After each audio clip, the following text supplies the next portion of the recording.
நீ ஊரு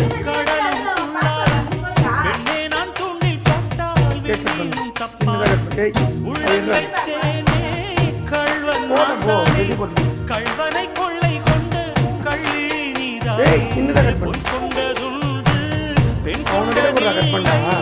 அங்கம் சொந்தமானால் தங்கம் தேவையில்லை. ஒட்டகத்தை கட்டிக்கோ கெட்டியாக ஒட்டிக்கோ வட்ட வட்ட பொட்டுக்காரி ஒத்துழைக்க ஒத்துக்கோ பத்த வச்ச பத்திக்கோ வாய் வெடிச்ச பொட்டுக்காரி. விட வேண்டும் அச்சத்தை தொட வேண்டும் உச்சத்தை அதிகாலை சேலை சொல்லுமடி.